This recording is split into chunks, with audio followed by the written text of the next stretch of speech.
Hey, if you're finding something meaningful in these weekly episodes, check out Comment Down Deeper, as you'll also get access to the morning affirmations. 2 minutes of morning affirmations every weekday to encourage you to put the first foot on the floor out of bed. Check it out at commentdownpodcast.com and look for Deeper. If you're anything like me, which is a whole another episode, there's probably a text you haven't answered. Not because you don't care, no, not at all, but because you care too much to send something short. Am I alone in this?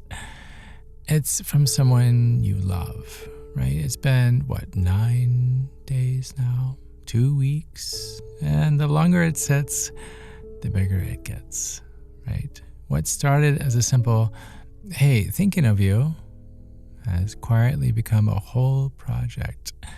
It's a reply you have to get right. A thing you have to set aside real time for, find the right words, do justice to. So you wait for the moment you'll have the time and the energy and the right sentence all at once, and that moment somehow never really quite comes. There's always something more urgent, or you're just too tired, or you open the message, stare at it, feel the size of it, and close it again to deal with later.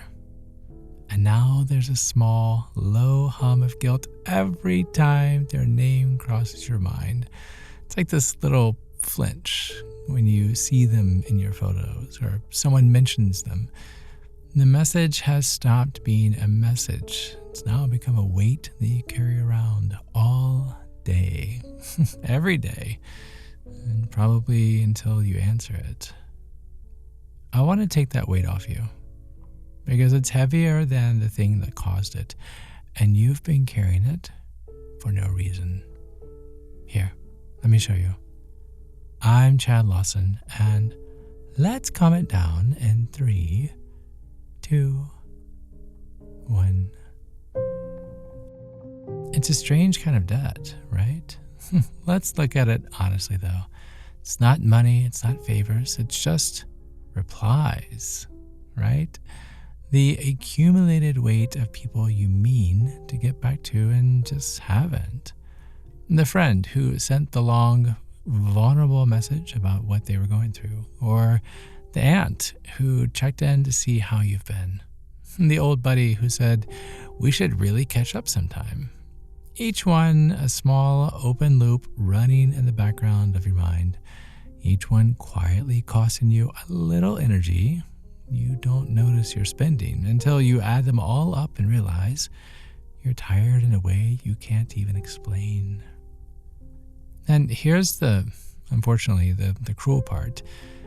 The mechanism that makes this whole thing so backwards, okay? The people you owe a reply to are almost always the ones you love the most. Am I right? I mean, think about it. The casual acquaintance gets a quick thumbs up the second their text lands. Low stakes, right? Fast reply, I'm done, move on. But the deep message from the person who matters, that one gets postponed. Precisely because it matters. Because they deserve more than a distracted one-liner, and you don't have more right now. So you give them nothing instead, and tell yourself you'll give them everything later. Do you see the trap? Your care is the very thing generating your silence. The more someone means to you, the longer they wait. So from the outside, from their side, your love looks exactly like distance. The person you're protecting with your silence is experiencing it as you pull away. They don't see the careful, loving reply you're composing in your head. They just see that you haven't written back. So let me say the thing that sets you free. And I want you to really hear this because it dismantles this whole trap. Okay, are you ready? They would rather hear from you badly than perfectly. I'm going to say that again. They would rather hear from you badly than perfectly. The friend who poured their heart out to you does not need your essay. They're not sitting there waiting for a beautifully composed, carefully weighted response that matches the emotional gravity of what they sent. They are sitting there wondering if you're still there. That's the actual question underneath every unanswered message. Are you still there with me? And 2 honest lines sent today answer that question completely. 2 perfect paragraphs that never arrive, well, answers it too, with a no. We've absorbed this myth somewhere that a good reply has to match the weight of what we've received. That if someone sent us 3 vulnerable paragraphs, we owe them 3 back. But that's not how care works. Presence is not measured in word count. I hope you heard that. I've read this 3 times. I'm holding it with you. Can I call you this weekend so we can actually talk? That is not a lazy reply. It's a complete and beautiful one. It says everything that matters. I saw you. I'm here. You're not alone. And you are worth a real conversation. The story you've been telling yourself is that you are behind because you're busy, but that's not quite it, is it? You're behind because you're aiming for perfect. And perfect, as it turns out, is the enemy of sent. The polished reply that honors them fully, that's only in your imagination, where it does them no good at all. But the imperfect one that actually reaches their phone, that's the one that holds them. So here is your practice this week, okay? 2 pieces. First, pick the one reply that's been weighing on you the most. Not all of them, just the heaviest one. The big, vulnerable, important one you've been saving for a moment that never comes. And answer it today. Badly, briefly, but warmly. Don't draft it, don't polish it, don't read it back 4 times. Just reach back across the gap. And if you don't know how to start after all this time, start with an honest sentence, the one that names the silence instead of hiding it. Hey, I've been meaning to write you a real reply for 2 weeks, and I finally realized you'd rather have a short one now than a long one never.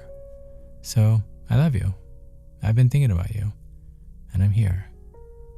That's it. That's the entire move right there. The honesty about the delay isn't a weakness in the reply. It's the warmest part of it. It tells them the silence was never distance. It was care that got stuck. And then second, for the smaller backlog, give yourself 1 5-minute loop closing window this weekend.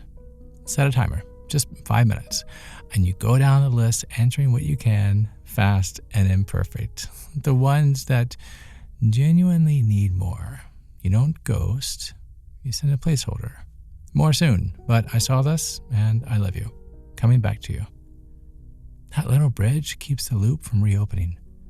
That when the timer goes, you close the app and you let the guilt close with it. The point of the timer is not efficiency, not at all. It's permission to stop, right? Proof that you don't have to carry these all day, that the whole backlog can be met in 5 honest minutes and then set down. You were never a bad friend. Well, most of you, I can imagine. I need you to know that, though. You are a careful one.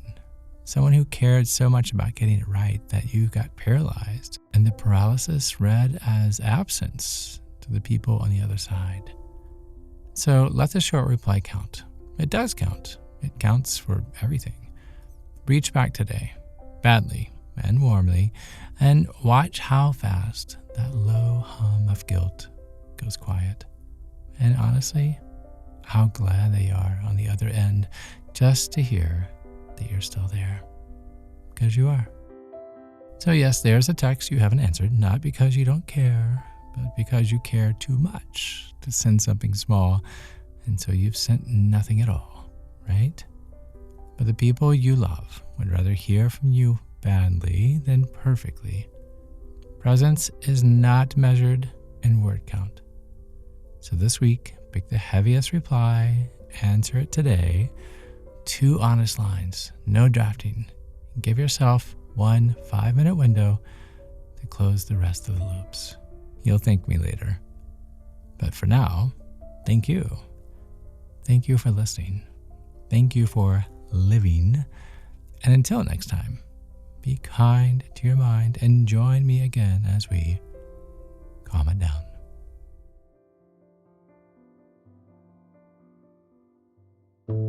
To find more episodes of Calm It Down, see where I may be appearing in your area, or just simply want to know where to send me some chocolate chip cookies, visit kindestpodcast.com. This podcast was written and produced by yours truly, Chad Lawson, composer, pianist, and nationally recognized sweet tooth.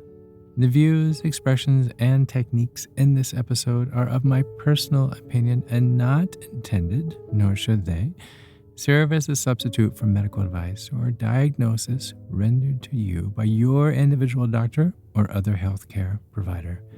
Only a licensed physician should evaluate your situation, provide a diagnosis, or render other medical advice to you. And you should only act upon the advice of this physician.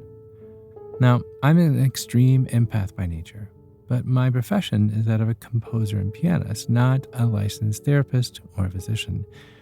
I hear from thousands of listeners how my music has helped them through various stages of emotional needs, and I simply want to offer this in future podcast episodes to aid those needs.